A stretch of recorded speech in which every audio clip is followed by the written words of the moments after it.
Hello உலகம் இப்ப நம்ம போறது உலகத்திலே மிகப்பெரிய 10 மாடுகளை பற்றி தான் இதோட பார்ப்போம். இந்த மாடுகள் வந்து எங்கிருந்து கொண்டு வரப்படுது, இந்த மாடுகளுக்கு என்னென்ன உணவு கொடுக்கப்படுது, எதனால அவர்கள் உடல் வந்து அறுக்கிற போல காணப்படுது அப்படின்றதா இந்த வீடியோல பார்ப்போம். அது 2025ல மிகப்பெரிய மாடுகளை தான் ரொம்ப அழகா பயங்கரமா இருக்கும். அதே அளவு விலையும் பயங்கரமா இருக்கும். 30-40 லட்ச ரூபாய் நீங்க மார்க்கெட்ல உள்ள மிகப்பெரிய கார்களை வாங்கலாம். அந்த அளவுக்கு இந்தியாவில கலக்கிட்டு இருக்கிறது தான் இந்த மாடுகள் எல்லாமே. 10ஆம் இடத்துல இருக்க காசிபூர் பாட்சா அப்படின்ற இந்த மாடு தான். இது 9 அடி உயரம். அதோட கழுத்தை பாத்தீங்கன்னா அவ்வளவு அழகா அவ்வளவு தடிமனா இருக்கும். இந்த மாடு பாத்தீங்கன்னா என்ன சாப்பிடும், பால் அவனுடைய பட்டியல இருக்கு. அது மட்டும் இல்லாம மதியம் வாழைப்பழம், முட்டை, சிறப்பு புல்சாறு அப்படின்னு இந்த மாடை முழுமையா பராமரிக்கிறாங்க. ஒரு குளிப்பாட்டுறாரு, இன்னொருத்தர் பல் துறக்கிறாரு. இந்த மாடு சந்தையில நுழைஞ்ச 3 மணி நேரத்துக்குள்ளேயே ஒரு பணக்காரர் வந்து இந்த மாட்டை 12 லட்சம் ரூபாய் கொடுத்து வாங்கி சென்றிருக்காரு. அப்படின்னா பாத்தீங்க எந்த அளவுக்கு இந்த மாடு பயங்கரமா இருக்குன்ட்டு. அடுத்து 9ஆம் இடத்துல வருது 3. இது சிட்டாங்கன் மலைப்பகுதியிலிருந்து கொண்டு வரப்படுது.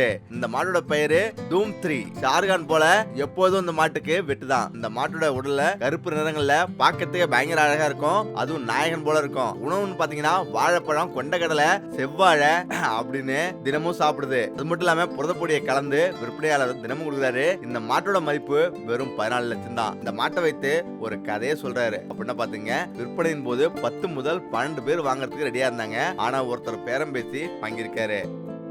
8வது நபர் இந்த ஷேர்கான் என்ற இந்த மாடுதான். இந்த பேரை கேட்டாவே மக்கள் வந்து ஒதுங்கி நிற்பாங்க. அந்த அளவுக்கு இது பேரு மட்டும் கிடையாது, ராஜா போல பயங்கரமா தெரியும். பசுவோட எடை 1600 கிலோ தாண்டி இருக்கு. அது மட்டும் இல்லாம தொண்டையோட கர்ஜனை மிகவும் பயங்கரமா இருக்கும், மிகவும் சத்தமா இருக்கும். அருகில் இருந்த அனைத்து பசுகளும் அனைத்து மாடுகளும் நடுங்கும். அந்த அளவுக்கு பயங்கரமான ஒரு மாடு தான் இந்த மாடு. பாருங்க, தினமும் குளிப்பாட்டுவாங்க. குளுமையான தண்ணீர் அவர் மீது பயன்படுத்தப்படுது. வாசன திரவியம் அப்படின்னு இதுக்கு பிரேத்தமா பல விதங்களை தடவப்படுது. நல்ல புல் துண்ணு. வேடிக்கையான விஷயம் என்னன்னா இந்த மாடு 16 லட்சத்துக்கு விற்கப்பட்டது.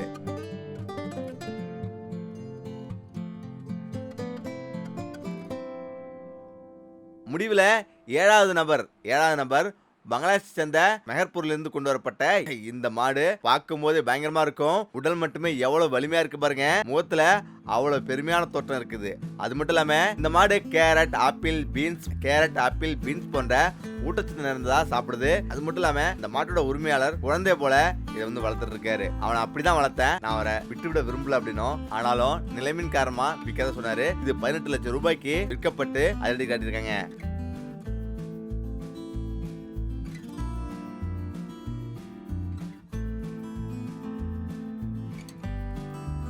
அடுத்து 6ஆம் இடத்துல இருக்கிறது இந்த பயங்கரமான இந்த மாடு தான். இந்த மாடு நரசங்கடியிலிருந்து கொண்டு வரப்பட்டது. அதோட ஸ்டைல் முழுக்க சினிமா ஹீரோ போல பளபளப்பான பாதாம் நிறம் போல காட்சியளிக்குது. அது மட்டும் இல்லாம சுற்றி ஒரு சோப்பு ரிப்பன் கட்டப்பட்டிருக்கு. தோப்புக்குள்ள நுழைஞ்சு பார்த்தா 50 பேர் எப்போதும் வீடியோ எடுத்துட்டே இருக்காங்க. அதே போல உணவுன்னு பாத்தீங்கன்னா பார்க்கும் போதே பயங்கரமா இருக்கும். அயல்நாட்டு பூசணிக்காய், தேங்காய், அது மட்டும் இல்லாம நிறைய தண்ணீர், நேரங்கள்ல தயிர் அப்படின்னு இதுக்கு விதவிதமா உணவு வந்து அளிக்கிறாங்க. 20 லட்சம் ரூபாய் கொடுத்து ஒரு ஜவுளிக்கடை உரிமையாளர் இந்த மாட்டை வாங்கியிருக்காரு.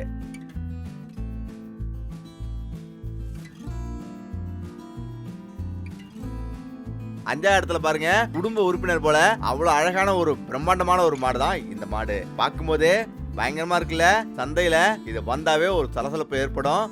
அந்த அளவுக்கு இந்த மாட்டோட பிரம்மாண்டம் பயங்கரமா இருக்கும். ஒரு பசுவா இருந்தாலும் மனிதனை பார்க்கும் போது நடுங்குவான். அதோட தலைய எப்படி ஆடுது பாருங்க.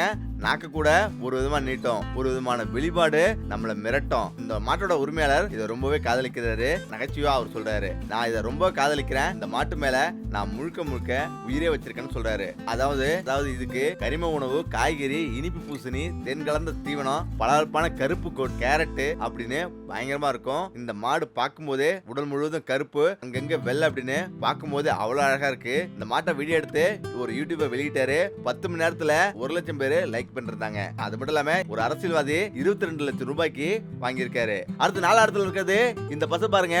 இது எவ்வளவு தங்கம் போல எப்படி தொழுகின்றது. இதுக்கு தங்க ரோஜான்னு பேர் வச்சிருக்காங்க. அத உடலை பாருங்க எப்படி தங்கம் போல அவ்வளவு பரபரப்பா இருக்கு. பார்க்கும் போதே பயங்கர அழகா இருக்கும். இது ஒரு விஐபி போல வாழ்ந்துட்டு இருக்கு. காலைல 7 மணில இருந்து 10 மணிக்கு நிறைய புல்லு, தேங்காய் தண்ணீர், மதிய உணவுல புரதம், மதிய நடப்பயிற்சி, எண்ணெய் மசாஜ், அது மட்டும் இல்லாம தினமும் 500 முதல் 600 பேர் இந்த ராஜாவை பார்க்க எப்போதும் வராங்க. செல்ஃபி எடுக்க பல பேர் தொலை தூரத்துல இருந்து வராங்க. இந்த பசு ஒரு வாழும் புராண கதை போலவே வாழ்ந்துட்டு இருக்கு. அந்த அளவுக்கு பிரம்மாண்டம். ஒரு வெளிநாட்டவர் வந்து தன் தொலைபேசியில வீடியோ எடுத்து இந்த மாட்டை புக் பண்ணிருக்காரு. அதாவது அவரு 25 லட்சம் ரூபாய்க்கு முன்பதிவு செஞ்சிருக்காரு. அந்த நபரு இந்த மாட்டை கொண்டு போறதுக்கு 10 பேரை கூடவே அழைச்சிட்டு போயிருக்காருன்னா பாத்துக்க.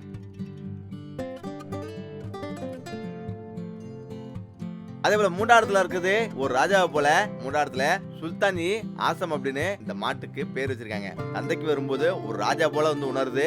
இது பங்களாதேஷ் சேர்ந்துதான் டாக்காவில மிகப்பெரிய பளு தூக்கும் வீரர் இதை வந்து வளர்த்துட்டு இருக்காரு. அதே நேரத்துல சுமார் 1400 கிலோ இது எடை கொண்டது. அவருடைய உரிமையாளர் இந்த மாட்டுக்கு என் வீட்டுல தனி ஏசி வச்சிருக்கேன். அது மட்டும் இல்லாம வேடிக்கையான விஷயம் என்னன்னா ஒரு நாளைக்கு 2 முறை பசுவை சுதந்திரமா அந்த ஏரியா முழுவதும் சுற்றி திரிவேன். அது மட்டும் இல்லாம உணவு பட்டியல இதுக்கு வந்து மீன் சுவையும் அதிகமா இருக்கு. தீவனம், கொண்டக்கடலை, கொட்டைகள் மற்றும் கொண்டக்கடலையோட தேனும் கலந்து இதுக்கு நான் கொடுக்குறேன் அப்படின்னும், அது மட்டும் இல்லாம சிறப்பு புரதமும் இந்த பசுக்கு நிறைய கொடுக்கப்படுது. மக்கள் இத கூட்டம் கூட்டமா வந்து பாத்துட்டு போறாங்க. இந்த பசு இறுதியா 30 லட்சம் ரூபாய்க்கு அவர் வித்திருக்காரு. அந்த உரிமையாளர் போகும்போது அழுதுகிட்டே போறாரு.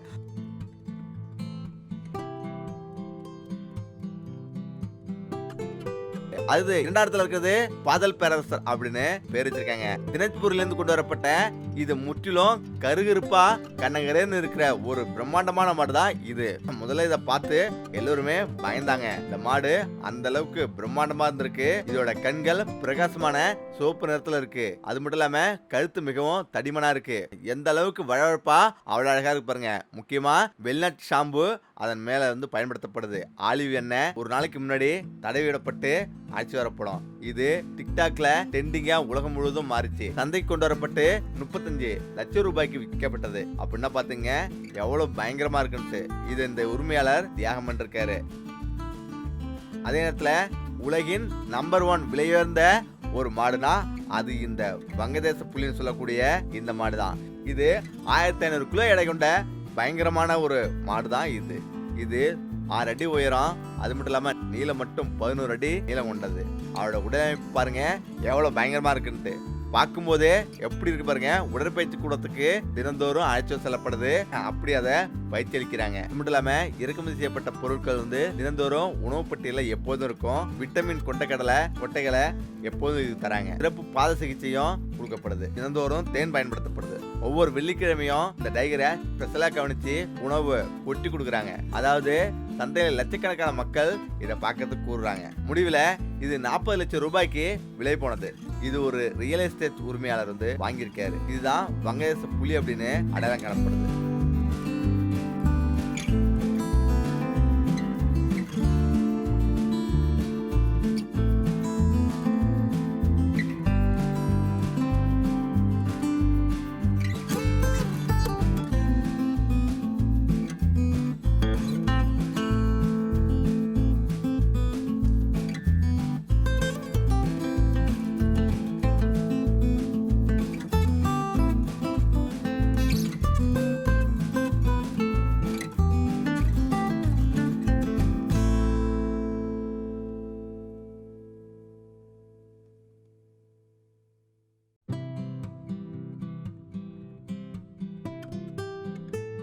பாருங்க உலகத்துல இருந்த 10 பயங்கரமான பசுக்களை நம்ம பார்த்தோம். உண்மையிலேயே இந்த பசுக்கள்லாம் எப்படி இருந்துன்னு கமெண்ட் பாக்ஸ்ல சொல்றதுக்கு மறந்துடாதீங்க.